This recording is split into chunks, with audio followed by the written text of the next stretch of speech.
everybody, welcome back to my channel. Today's video we are going to be reviewing the new Revlon Color Stay Blot Matte Setting Powder. This is what it looks like.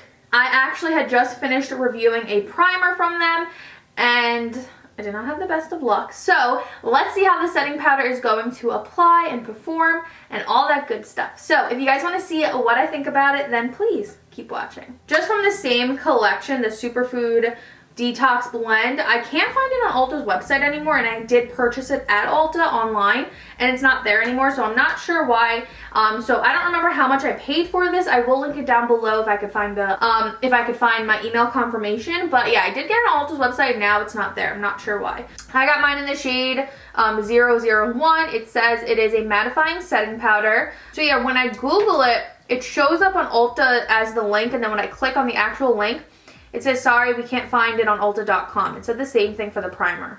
I don't know why. Let's see if we can find it. So I'm just going to read what it says on Walmart's website. It says it's a triple action, mattifies makeup, absorbs excessive oil, reduces the appearance of pores and imperfections for matte look up to 16 hours. That's basically what the primer said as well. I'm going to be using my Moda brush, their blush brush. I use this for setting powder all the time. Alright, so let's go ahead and open this up. It says lift right here. It does have a little color to it, it looks like. I don't see anywhere in the ingredients that have talc, which I'm happy about. I've been trying to stay away from talc. When I used to use my Laura Mercier setting powder, I would get like bumps underneath my eyes, and I try not to use anything with talc in it.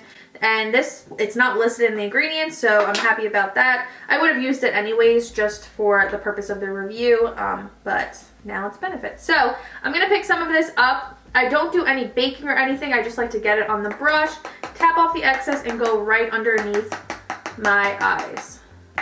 So I'm tapping off a lot of excess. Look how much is coming out still, even though I'm tapping it off. I'm just gonna go right underneath the eye. Oh wow. That set under my eyes very nicely. It looks like it blurred my whole under eyes. It does not look cakey, and it's not mattifying it where it's kind of sucking the life out of my under eyes. It looks really like hydrating underneath my eyes because I have a hydrating concealer on, and it looks really nice. It's not sucking the life underneath my eyes. Let's see how it looks between my brows, because that's where I kind of have the large pores.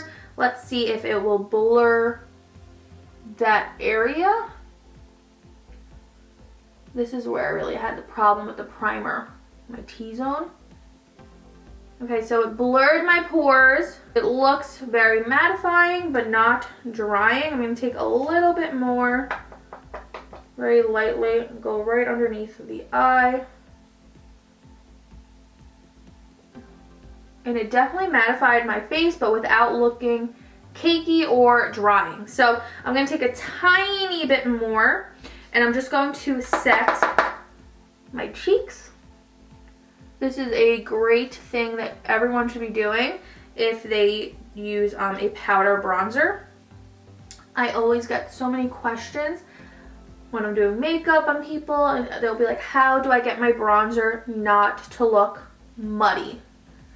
And the reason it looks muddy is because people are applying a powder bronzer on top of wet foundation. So some people will put their foundation on, then the concealer, and then their bronzer, but they're not setting here. So think of putting a powder on top of a wet foundation. It's going to stick to the wetness, and it's not going to blend and look seamless. So that's a little trick. Make sure you set your entire face before powder bronzer. So I set my whole face, and my face looks very nice, very mattifying, blurred out my pores. I'm gonna go ahead and finish the rest of my face, and we will be right back with my final. Hey guys, welcome back. I went ahead and finished the rest of my face. Let's get into my final thoughts on the new Revlon Blot Matte Setting Powder. I think my face looks very blurred. It looks very seamless. It's basically everything it's claiming to be. My pores are basically blurred out. It definitely minimized my pores, and it definitely made my face look somewhat matte, but not too bad matte, like not like sucking the life out of me. My face doesn't really look texturized, it doesn't look drying. It basically looks exactly how it's claiming to be, and my face does look very seamless. My bronzer and my blush blended in really nicely with the foundation. I don't know why I feel like my lighting is super bright. The setting powder set my face really nicely. My bronzer and my blush just kind of glided on my face. There's no parts that look muddy, that didn't set well. It set really, really nicely, and it made my skin very nice and smooth and seamless. Again, I don't remember how much I paid for it because I can't even find it on Ulta's website, but it says it was $8 at Walmart. This is a very affordable setting powder, and also what I really like about it is that there's no talc in it. At least that's what it says in the ingredients. It is not listed there, and that's what I really like. I've been using the Ilia setting powder, and I swear my bumps underneath my eyes are not there, and I'm really just trying to avoid like heavy powders underneath my eyes that can give me like those bumps, and that's kind of why I really like this. To be honest, if there was talc in it, it would perform really nicely, but I don't think I would necessarily use it every day just because of my under eye situation. So I definitely will be using this just because there's no talc in it and my face looks really nice. So that's my final thoughts on the new Revlon Color Stay Blot setting powder. Super affordable, looks really nice on the skin. Thank you guys so much for watching. I really hope you guys enjoyed this review. If you guys did, please give it a thumbs up, and don't forget to subscribe before you go. I will see you all in my next video.